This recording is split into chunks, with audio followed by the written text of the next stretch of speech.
Hello friends, इस video में हम बात करेंगे internal structure of dicot stem and secondary growth. तो चलिए शुरू करते हैं।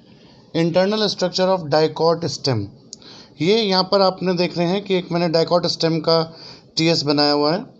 यहाँ पर सबसे बाहर ट्राइकोम, जो स्टेम हेयर होते हैं उन्हें ट्राइकोम कहते हैं और ये मल्टी सेलुलर होते हैं, जबकि रूट हेयर्स यूनिसेलुलर होते हैं। स्टेम के ऊपर एक बहुत ही पतली थिन लेयर होती है क्यूटिकल की, जिसके नीचे होती है एपिडर्मिस। एपिडर्मिस के नीचे हाइपोडर्मिस और हाइपोडर्मिस के बाद आता है कॉर्टेक्स। कॉर्टेक्स के बाद एंडोडर्मिस और ये तीनों लेयर्स मिला के कॉर्टेक्स ही कहलाती हैं। इसका मतलब नीट में क्वेश्चन पूछा जाता है कि कॉर्टेक्स कहाँ से कहाँ तक होता है, तो एपिडर्मिस और पेरिसाइकिल के बीच के टिश्यू को कॉर्टेक्स कहा जाता है, जिसमें 3 लेयर्स होती हैं, हाइपोडर्मिस, कॉर्टेक्स एंड एंडोडर्मिस। उसके बाद आता है पेरिसाइकिल और बीच में होता है पिथ। यहाँ पर ये वास्कुलर बंडल्स दिखाए गए हैं जिन्हें हम आगे डिटेल में लेंगे, और वास्कुलर बंडल के बीच में ये जो टिश्यूज़ हैं इनको कहते हैं मेड्यूलरी रेज। तो internal structure of dicot stem की यदि हम बात करें तो इस पर क्यूटिकल प्रेजेंट होती है। जो स्टेम हेयर्स होते हैं उन्हें ट्राइकोम कहते हैं, ये मल्टी सेलुलर होते हैं। कॉर्टेक्स 3 लेयर्ड होता है, जिसमें सबसे पहली लेयर होती है हाइपोडर्मिस, कॉर्टिकल टिश्यू और एंडोडर्मिस, और कॉर्टेक्स लाई करता है एपिडर्मिस और पेरिसाइकिल के बीच में, और जाइलम एंडार्च होता है। ये इंपॉर्टेंट बात है कि जाइलम इसमें एंडार्च होता है। डाइकॉट स्टेम की ये आपके सामने टीएस है। ये ट्राइकोम, सबसे बाहर cuticle, single layered epidermis, epidermis के बाद सिंगल लेयर्ड हाइपोडर्मिस, हाइपोडर्मिस के बाद कॉर्टेक्स जो कि पैरेनकाइमेटस होता है, पैरेनकाइमेटस सेल्स होती हैं, इनके बीच में इंटरसेलुलर स्पेस होता है। उसके बाद एंडोडर्मिस, और हाइपोडर्मिस, कॉर्टेक्स और एंडोडर्मिस तीनों कॉर्टेक्स का ही पार्ट होते हैं। उसके बाद आता है पेरिसाइकिल, और पेरिसाइकिल के बाद नीचे होता है वास्कुलर बंडल। वास्कुलर बंडल में बाहर की ओर यानी पेरिफेरी की तरफ होता है फ्लोएम, जिसे प्राइमरी फ्लोएम कहते हैं। बीच में होता है वास्कुलर कैम्बियम और सेंटर की तरफ होता है जाइलम, और इसके बाद यहाँ पर होता है पिथ। एंडार्च का मतलब है कि जो जाइलम के 2 पार्ट होते हैं, मेटाजाइलम वो होता है पेरिफेरी की तरफ, जबकि प्रोटोजाइलम होता है सेंटर की तरफ। इससे पहले हमने बात की थी एक्सार्च। एक्सार्च में आपका प्रोटोजाइलम पेरिफेरी की तरफ था और मेटाजाइलम सेंटर की तरफ था। लेकिन एंडार्च कंडीशन में, जो कि डाइकॉट स्टेम में पाई जाती है, मेटाजाइलम जो होता है वो होता है पेरिफेरी की तरफ और प्रोटोजाइलम होता है सेंटर की तरफ, और इसमें पिथ बहुत ज़्यादा होता है। तो डाइकॉट स्टेम की खास बातें आपके सामने हैं कि it contains large amount of pith. Vascular bundle एक रिंग में होते हैं। अभी आपने पीछे देखा कि वास्कुलर बंडल एक रिंग में होते हैं, और वास्कुलर बंडल्स ओपन होते हैं। वास्कुलर बंडल ओपन का मतलब है कि इनमें कैम्बियम प्रेजेंट होता है। जिन वास्कुलर बंडल्स में कैम्बियम नहीं होता उन्हें क्लोज्ड वास्कुलर बंडल्स कहते हैं। और एंडोडर्मिस स्टार्च ग्रेन्स के कारण बहुत रिच होती है, इसमें स्टार्च भरा होता है, इसलिए डाइकॉट स्टेम की एंडोडर्मिस को स्टार्च शीथ भी कहते हैं। Cortex is between epidermis and pericycle, और वास्कुलर बंडल्स जो होते हैं वो होते हैं conjoint, collateral and open. Conjoint, collateral and open. और वास्कुलर बंडल का जो जाइलम होता है वो होता है एंडार्च, और एंडार्च का मतलब होता है कि metaxylem towards periphery and protoxylem towards centre. यहाँ पे जो हमने अभी पढ़ा कि कॉन्जॉइंट, कोलेट्रल और ओपन ये क्या होते हैं, तो इनकी डेफिनेशन एक बार देख लीजिए। कॉन्जॉइंट वास्कुलर बंडल का मतलब होता है कि both xylem and phloem are present in same radius. इसका मतलब जो जाइलम और फ्लोएम है वो एक ही रेडियस में यदि हैं तो इसको हम कहते हैं कॉन्जॉइंट, और यदि जाइलम अलग है, फ्लोएम अलग है, तो ऐसे वास्कुलर बंडल को कहते हैं radial vascular bundle. Collateral vascular bundle का मतलब होता है कि फ्लोएम आउटवर्ड और जाइलम इनवर्ड। फ्लोएम बाहर की तरफ और जाइलम अंदर की तरफ यदि है तो ऐसे वास्कुलर बंडल के लिए वर्ड यूज़ करते हैं कोलेट्रल। और ओपन का मतलब होता है कैम्बियम प्रेजेंट है जाइलम और फ्लोएम के बीच में, जिसे वास्कुलर कैम्बियम कहते हैं, और यदि कैम्बियम एब्सेंट है तो उसे क्लोज्ड वास्कुलर बंडल कहते हैं। यहाँ पर एक बात याद रखने की है कि सेकेंडरी ग्रोथ के लिए वास्कुलर कैम्बियम का होना ज़रूरी है। आगे हम अभी पढ़ेंगे कि मोनोकॉट स्टेम्स में कैम्बियम नहीं पाया जाता, इसलिए मोनोकॉट्स में सेकेंडरी ग्रोथ नहीं होती।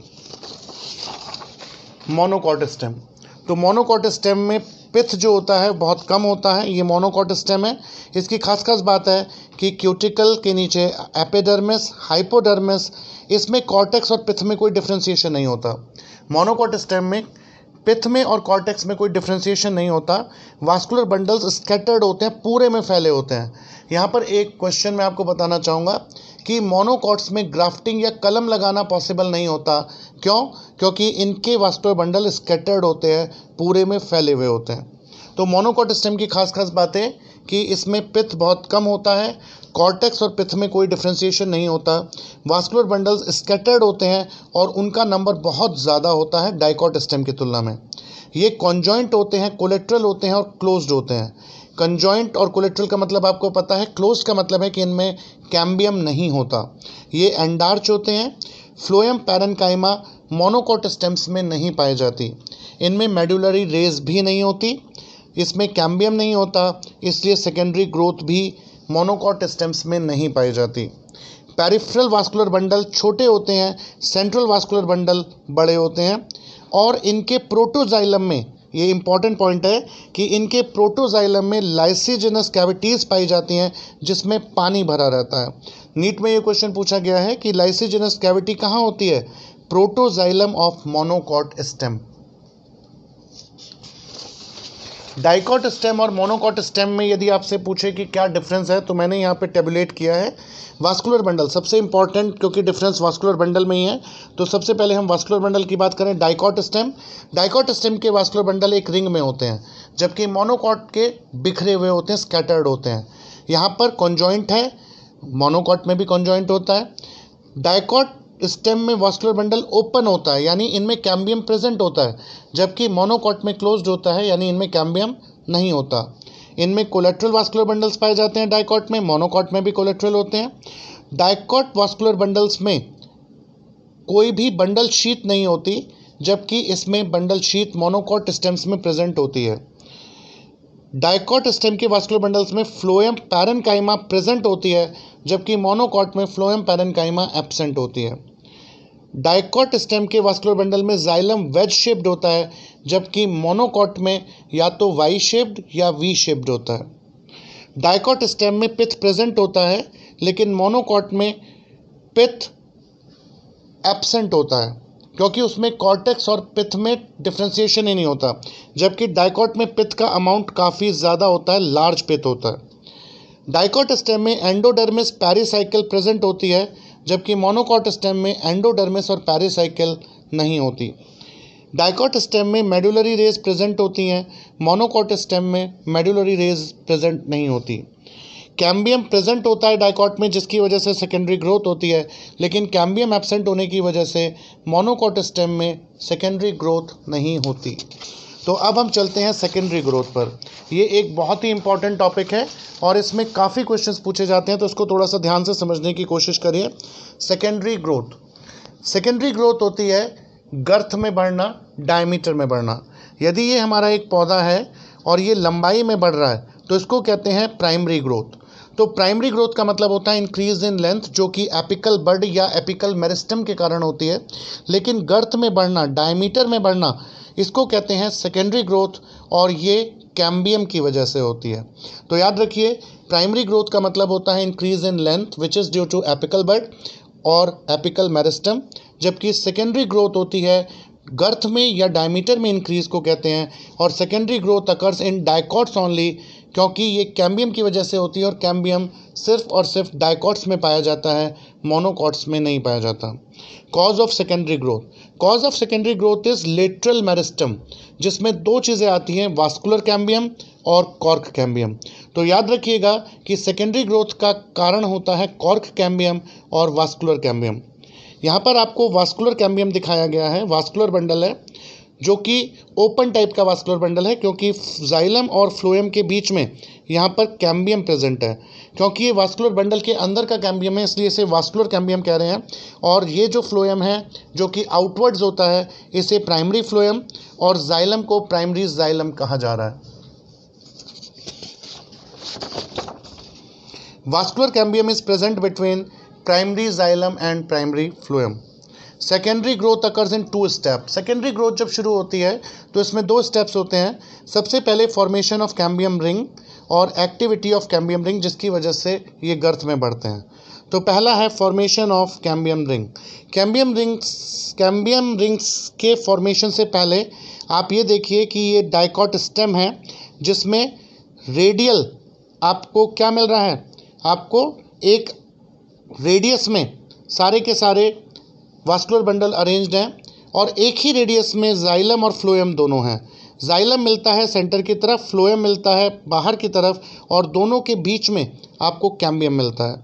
और वास्कुलर बंडल के बीच का ये जो पैरेन्काइमेटस टिश्यू है, इसे कहते हैं मेड्युलरी रेज। तो epidermis, cortex, primary phloem, primary xylem, vascular cambium और लार्ज अमाउंट ऑफ पिथ होता है। ये था हमारा structure of dicot stem. Cambium is present between primary xylem and primary phloem and it is called intrafascicular cambium। तो vascular cambium जो था, जो कि जाइलम और फ्लोएम के बीच में था, उसको इंट्राफेसिकुलर कैम्बियम भी कहते हैं, जो कि वास्कुलर कैम्बियम है। जबकि मेडुलरी रेस के बीच में भी कैम्बियम बनता है और उसको कहते हैं इंटरफेसिकुलर कैम्बियम। तो ये बहुत इंपॉर्टेंट पॉइंट आपको याद रखना है कि इंट्राफेसिकुलर कैम्बियम तो होता है वास्कुलर कैम्बियम, जो वास्कुलर बंडल के अंदर होता है, और इंटरफेसिकुलर कैम्बियम होता है मेडुलरी रेज में। तो ये इस तरीके से दोनों कैम्बियम आपस में जुड़कर एक कंप्लीट रिंग बनाते हैं, जिसे कैम्बियम रिंग कहते हैं। तो both combines to form a complete cambium ring. उसके बाद अब कैम्बियम रिंग की एक्टिविटी शुरू होती है, ये थोड़ा सा समझने की है। ये हमारा वास्कुलर बंडल है, ये जो पोर्शन है ये है हमारा वास्कुलर कैम्बियम, जिसे हम इंट्राफेसिकुलर कैम्बियम भी कह रहे हैं, और ये मेडुलरी रेज में बना हुआ कैम्बियम है, जिसे हम इंटरफेसिकुलर कैम्बियम कह रहे हैं। और इन सब के मिलने से एक हमारी क्या बन गई थी, कैम्बियम रिंग। अब कैम्बियम रिंग में जो कैम्बियम होता है वो एक्टिविटी शुरू करता है, एक्टिव होता है, उसमें डिवीजन होता है, और उसमें आउटर और इनर दोनों साइड सेल्स कटना शुरू हो जाती हैं। बाहर की तरफ वो जो सेल काटता है उसे कहते हैं सेकेंडरी फ्लोएम, जिसकी वजह से प्राइमरी फ्लोएम पीछे की तरफ धकेल जाएगा, और अंदर की तरफ जो सेल काटता है उसे कहते हैं सेकेंडरी जाइलम। तो आपको पता है कि बाहर की तरफ फ्लोएम होता है, अंदर की तरफ जाइलम होता है। तो कैम्बियम बाहर भी सेल काट रहा है, अंदर भी सेल काट रहा है। तो बाहर की तरफ जो काटेगा वो सेकेंडरी फ्लोएम, और अंदर की तरफ जो काटेगा वो सेकेंडरी जाइलम। जाइलम जो कैम्बियम होता है उसकी एक्टिविटी इनर साइड में ज़्यादा होती है। जब इनर साइड में ज़्यादा होती है तो आप समझ सकते हैं कि सेकेंडरी जाइलम का अमाउंट हमेशा सेकेंडरी फ्लोएम से ज़्यादा होगा। तो जब भी सेकेंडरी ग्रोथ होती है, डायमीटर में बढ़ना होता है, तो सेकेंडरी जाइलम हमेशा ज़्यादा बनता है in comparison to secondary phloem.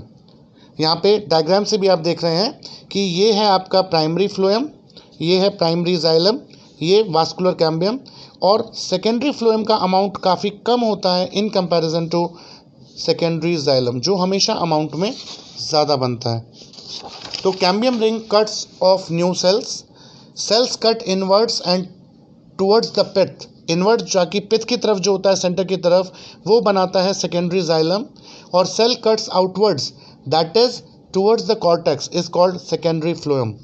Cambium is more active on inner side, thus more secondary xylem is formed.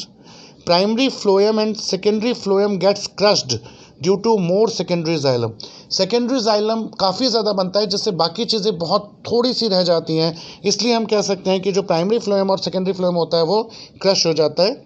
और now secondary medullary rays are formed, और सेकेंडरी मेडुलरी रेज फॉर्म हो जाती हैं। यहाँ पे आप देख सकते हैं इस तरीके से।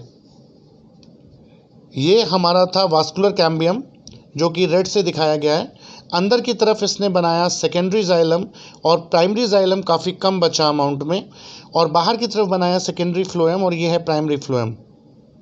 और बीच में ये जो टिश्यू है अब ये हो गया सेकेंडरी मेडुलरी रेज। तो primary xylem is very less in centre और मैक्सिमम इज सेकेंडरी जाइलम। तो जाइलम में यदि हम बात करें तो सेकेंडरी जाइलम का अमाउंट सबसे ज़्यादा होता है, प्राइमरी जाइलम बहुत ही कम बचता है। Activity of cambium depends on whether. Cambium की जो एक्टिविटी है वो वेदर पे डिपेंड करती है और टेम्परेट रीजन में इसमें ज़्यादा चेंजेस होते हैं, जिसमें ज़्यादा चेंज हो, जहाँ ज़्यादा चेंज पाए जाते हैं उसे हम टेम्परेट रीजन कहते हैं। ट्रॉपिकल रीजन में वेदर में कंपैरेटिवली चेंजेस कम होते हैं। स्प्रिंग सीजन में कैम्बियम बहुत ज़्यादा एक्टिव होता है और large amount of secondary xylem बनाता है। This secondary xylem has wider lumen और wood formed in spring season is called spring wood और अर्ली वुड। तो टेम्परेट रीजन उसे कहते हैं जहाँ पर वेरिएशन काफ़ी होता है, गर्मी सर्दी में अच्छा खासा फ़र्क होता है।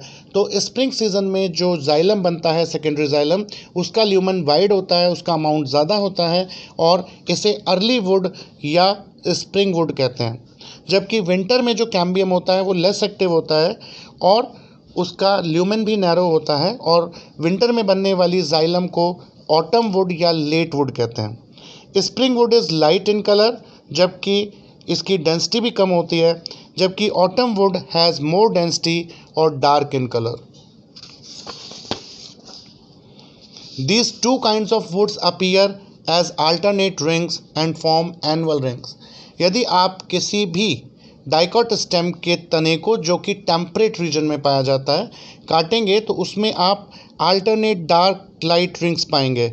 जो लाइट कलर की रिंग है वो है स्प्रिंग वुड, जो ऑटम वुड है वो डार्क कलर की है और अल्टरनेट डार्क और लाइट कलर की जो एक रिंग बनी उसको कहते हैं एनुअल रिंग और एक साल में ये एक रिंग बनती है।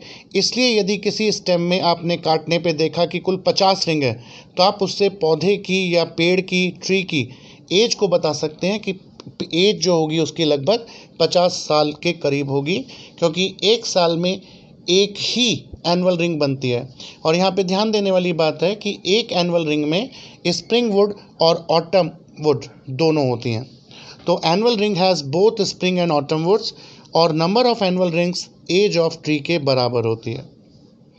उसी तरीके से यदि आप किसी भी पेड़ के तने को, स्टेम को काट के देखें तो उसका सेंट्रल पार्ट डार्क होता है, जबकि बाहरी पार्ट थोड़ा लाइट कलर का होता है।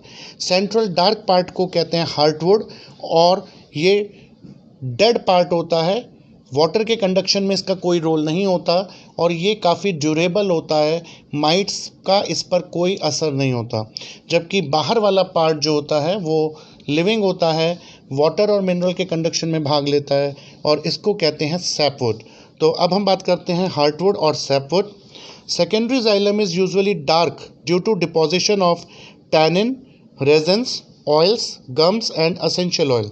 तो जो सेकेंडरी जाइलम बना आपने देखा सेंटर की तरफ ज़्यादा था, वो डार्क कलर का होता है और उसमें टैनिन, रेजिन, ऑयल, गम्स और एसेंशियल ऑयल्स के जमने की वजह से उसके जो ल्यूमेन होते हैं वो ब्लॉक हो जाते हैं और अब वो पानी के कंडक्शन के लायक नहीं रहते, डेड हो जाते हैं और इसको कहते हैं हार्टवुड। तो हार्टवुड हमेशा सेंटर में पाई जाती है और डार्क कलर्ड होती है। ठीक है। Deposition of these substances make the wood hard and resistant to mites, and it is durable. This region of dead cells with lignified walls is called heartwood.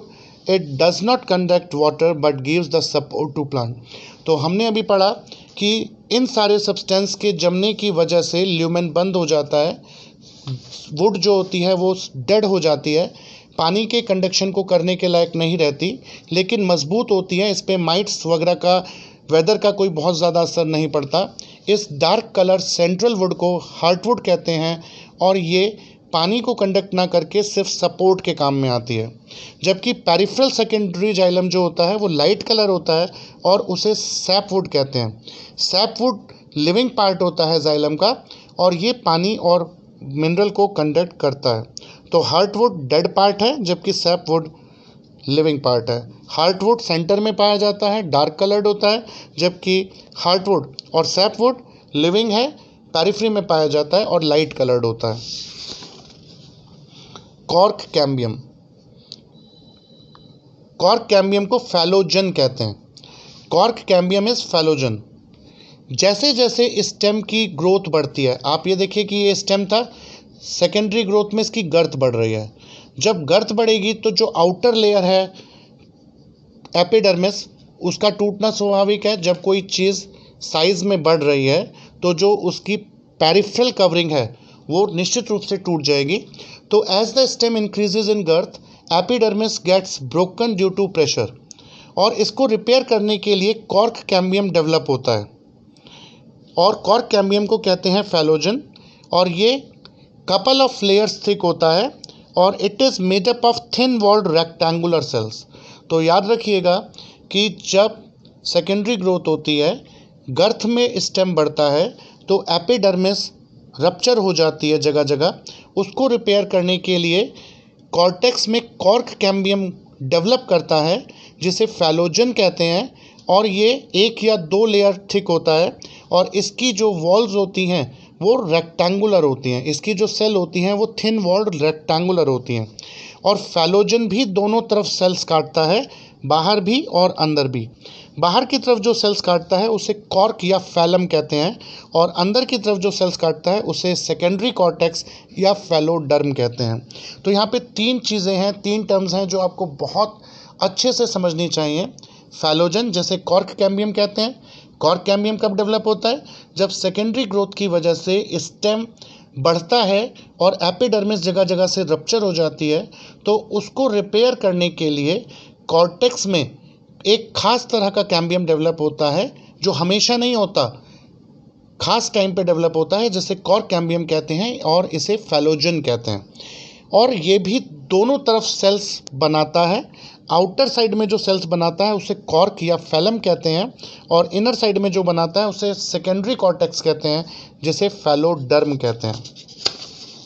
यहाँ पे देखिए, ये कॉर्क कैम्बियम है जिसे फैलोजन कहते हैं, और आउटर साइड में ये जो बनाता है उसे फैलम या कॉर्क कहते हैं, जबकि इनर साइड में जो काटता है उसे सेकेंडरी कॉर्टेक्स या फैलोडर्म कहते हैं। Cork is impermeable.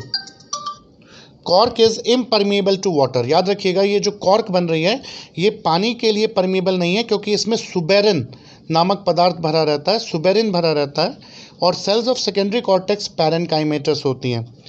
इन तीनों को मिलाकर, यानी फैलम, फैलोजन और फैलोडर्म, कॉर्क, कॉर्क कैम्बियम और सेकेंडरी कॉर्टेक्स, इन तीनों को मिलाकर पैरीडर्म कहते हैं।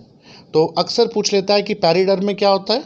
पैरीडर्म में होता है फैलम, फैलोजन, फैलोडर्म। फैलम का मतलब है कॉर्क, फैलोजन का मतलब है कॉर्क कैम्बियम, और फैलोडर्म का मतलब है secondary cortex. Due to activity of cork cambium, pressure increases on the layer outer to phellogen and it is usually sloughed off, और ये स्लफ ऑफ हो जाती है।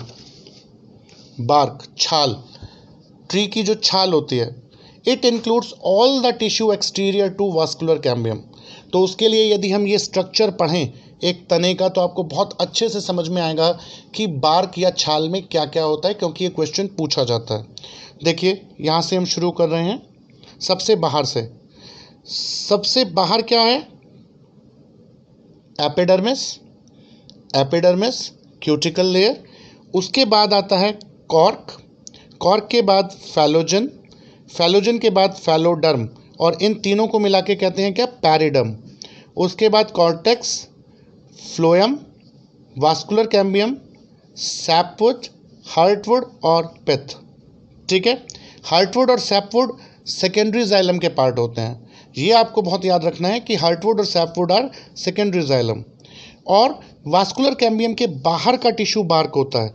इसका मतलब फ्लोएम, कॉर्टेक्स, फैलोडर्म, फैलोजन और कॉर्क, और ये पैरिडर्म है। तो सिंपल कह सकते हैं कि फ्लोएम, कॉर्टेक्स और पैरिडर्म ये होते हैं हमारे किसके? बार्क के अंदर। तो bark includes all the tissues exterior to vascular cambium. Bark includes secondary phloem, periderm, cortex and primary phloem. और इसीलिए क्योंकि बार्क में, छाल में फ्लोएम होता है, प्राइमरी भी और सेकेंडरी भी। इसलिए यदि बार्क का लॉस होता है तो सबसे ज़्यादा लॉस होता है पौधे को। ये नीट में क्वेश्चन पूछा गया है कि यदि किसी पौधे से पत्तियां गिरें, फूल गिरे या बार्क गिरे तो सबसे ज़्यादा नुकसान किससे होगा? बार्क के गिरने से होगा, क्योंकि उसमें उसका फ्लोएम चला जाएगा। और आपको पता है कि फ्लोएम जो होता है वो फूड को कंडक्ट करता है। और एक्सटर्नल बार्क डेड होती है, जिसमें कॉर्क को, सिर्फ और सिर्फ कॉर्क को एक्सटर्नल बार्क कहते हैं जो कि डेड है, और इसे राइटिडोम भी कहते हैं। तो आपको याद रखना है, external bark which is cork, actually it is also called rhytidome. और lenticels, at some places phellogen that is cork cambium cuts parenchyma. आपने अभी पढ़ा कि कॉर्क कैम्बियम बाहर भी सेल काटता है और अंदर भी सेल काटता है। बाहर की तरफ कॉर्क और अंदर की तरफ सेकेंडरी कॉर्टेक्स। लेकिन कुछ कुछ जगह पर ये पैरेन्काइमेटस सेल बनाता है, और at the place of cork cell ये पैरेन्काइमा बनाता है आउटवर्ड्स, बाहर की तरफ। These rupture in lens shaped openings called lenticels. तो आपने कभी देखा होगा कि तने पर जगह जगह क्या होता है, तने पर जगह जगह कुछ होल्स होते हैं जिन्हें लेंटिसेल्स कहते हैं, और ये गैसियस एक्सचेंज के लिए, एटमॉस्फेयर से गैसियस एक्सचेंज के लिए ओपनिंग्स होती हैं। These are found in woody tree only, these are found in woody tree only. मैं यहाँ पर आपको एक और मुझे चीज़ याद आ रही है, मैं आपको बताना चाहूँगा। अक्सर ये पूछा जाता है कि ये आपका स्टेम है, ये आपका स्टेम है, और आपको पता है कि स्टेम के बीच में क्या जा रहा है? स्टेम के बीच में होता है जाइलम। ये रहा, स्टेम के बीचों बीच पास होता है जाइलम, और बाहर की साइड में क्या होता है? फ्लोएम। अभी आपने पढ़ा कि जो बार्क होती है, छाल होती है, फ्लोएम उसमें चला जाता है। ये है फ्लोएम। तो अक्सर क्वेश्चन पूछता है कि यदि कोई माली गर्डलिंग करता है, गर्डलिंग एक्सपेरिमेंट का मतलब है कि ये पौधा है और उसको इस तरीके से काट दे, एक रिंग बना दे उसके तने में, उसके तने को इस तरीके से काट दे, गर्डलिंग कर दे, ऐसे छील दे। तो जब हम किसी पौधे का, ट्री का आउटर पार्ट छीलते हैं या काटते हैं तो एक्चुअली में हम क्या रिमूव कर रहे हैं? हम फ्लोएम रिमूव कर रहे हैं। ठीक है, तो क्या होगा? सबसे पहले कौन सा पार्ट डेड होगा?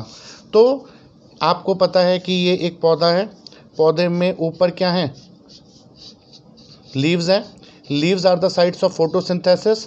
फोटोसिंथेसिस से फूड बनता है, और फूड ऊपर से नीचे आता है। याद रखिएगा, फूड ऊपर से नीचे आता है और रूट से वाटर ऊपर जाता है।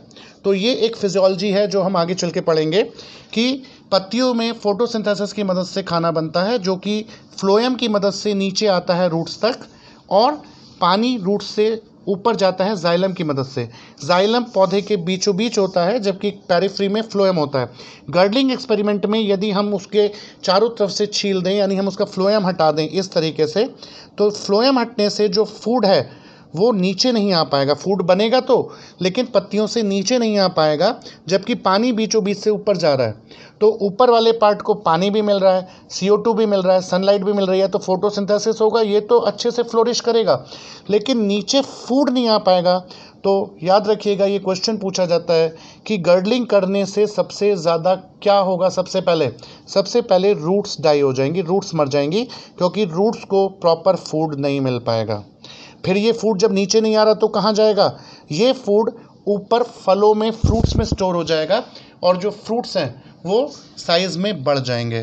तो इसीलिए आम के पौधों में या अमरूद के पौधों में जो माली होता है वो गर्डलिंग करता है। गर्डलिंग करने से क्या होता है कि जो फूड है वो ऊपर से रूट्स में नहीं आ पाता और फलों में स्टोर हो जाता है, और आपके फल ज़्यादा मोटे, ज़्यादा फूड स्टोर करने वाले बन जाते हैं। तो मैं उम्मीद करता हूं कि आपको सेकेंडरी ग्रोथ, गर्डलिंग एक्सपेरिमेंट और internal structure of dicot stem समझ में आया होगा। Thank you.